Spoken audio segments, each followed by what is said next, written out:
Pour réussir l'épreuve de mathématiques du CRPE, quelque chose qui est hyper efficace, c'est de regarder les sujets qui sont tombés les années précédentes et les rapports de jury. Les sujets des années précédentes, c'est super important, on appelle ça aussi les annales, parce que ça permet de voir exactement ce qu'on attend de toi chaque année. Les exercices sont assez répétitifs, et donc t'entraîner sur des exercices qui sont tombés dans les concours des années précédentes, 2022, 2023, 2024, 2025, ça te permet rapidement de comprendre la philosophie du concours. Les rapports de jury, ils ont une autre utilité. Ils sont là pour mettre le doigt sur les erreurs que font souvent les candidats, et le jury dit, regardez, cette erreur, il ne faut pas la faire car elle fait perdre beaucoup de points. C'est vraiment écrit noir sur blanc. C'est des documents qui peuvent être assez difficiles à appréhender parce qu'ils sont assez lourds, il y a beaucoup d'informations, beaucoup de pages, mais il est possible de les résumer, et c'est ce qu'on a fait sur Novel Pro. Ce qu'il faut retenir des annales du CRPE pour l'épreuve de mathématiques, c'est qu'il y a vraiment des chapitres qui sont incontournables. Et les voici.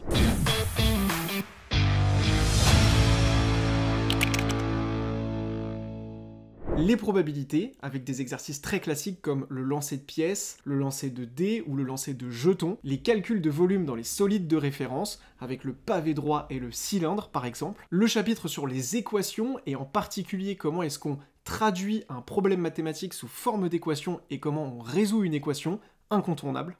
Un autre chapitre incontournable, c'est Scratch. Quasiment tous les ans, voire tous les ans, il y a un exercice sur Scratch, et c'est vraiment des points faciles à aller chercher. Et puis, dernier chapitre totalement incontournable, c'est Pythagore, et avoir des exemples de problèmes mathématiques où il peut y avoir Pythagore, et faire le lien, en fait, entre le problème mathématique du CRPE et le théorème de Pythagore, c'est très important. Alors ça tombe bien, pour chacun de ces chapitres sur Novel Pro, tu as une vidéo introductive qui t'explique tout ce que tu dois savoir sur tel et tel chapitre, donc à chaque fois, il y a cette vidéo-là qui va te résumer tout ce que tu dois savoir. On te fait une checklist ensuite pour organiser tes révisions, et ensuite pour chaque point de la checklist, il y a des vidéos super claires qu'on a créées avec des profs qui sont experts du CRPE pour t'expliquer étape par étape en vidéo comment répondre à chacune des questions. Les rapports de jury, eux, nous parlent des erreurs qu'il faut absolument éviter dans ta copie du CRPE. Tout d'abord, faire des erreurs de calcul. Il faut absolument s'entraîner sur le calculatoire, l'aspect calculatoire des questions, notamment avec les équations, les nombres relatifs, la distributivité ou encore les fractions. C'est vraiment des outils mathématiques que tu dois maîtriser. Ne pas bien appliquer les théorèmes, ça c'est vraiment très important de savoir ça et de le faire et de s'entraîner là-dessus. Par exemple, exemple tout bête, le théorème de Pythagore, on ne peut l'utiliser que dans un triangle rectangle. Si dans ta copie tu dis d'après le théorème de Pythagore, clac clac, sans rappeler qu'on a un triangle rectangle, ça ne fonctionne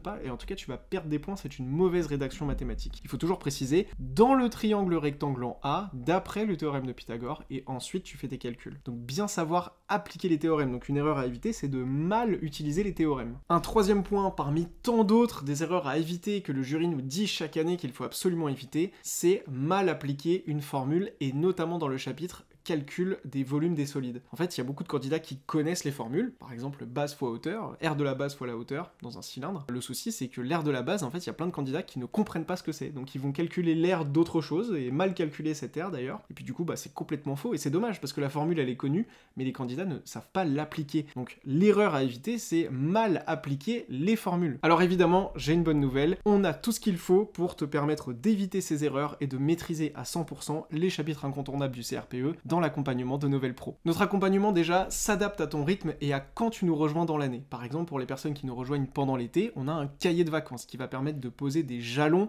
solides pour la préparation ensuite tout au long de l'année. Si tu nous rejoins un peu plus tard, en octobre-novembre, on est sur le parcours classique où là on va t'entraîner sur des exercices type concours. Et si tu nous rejoins en janvier-février pour le concours qui est au mois d'avril ou même au mois de mars, on a un entraînement intensif rien que pour toi. Donc on s'adapte à ton rythme, on s'adapte à ton niveau et on répond à toutes tes questions sur WhatsApp 7 jours sur 7. Même pendant que je suis en train de tourner cette vidéo, j'ai le WhatsApp de Novel Pro professionnel disponible pour répondre à toutes les questions de nos élèves. Donc si tu souhaites ce genre d'accompagnement pour réussir l'épreuve de mathématiques du CRPE, eh bien je suis là pour toi. N'hésite pas à rejoindre la prépa Novel Pro dès maintenant. Si tu as la moindre question, je suis à ta disposition.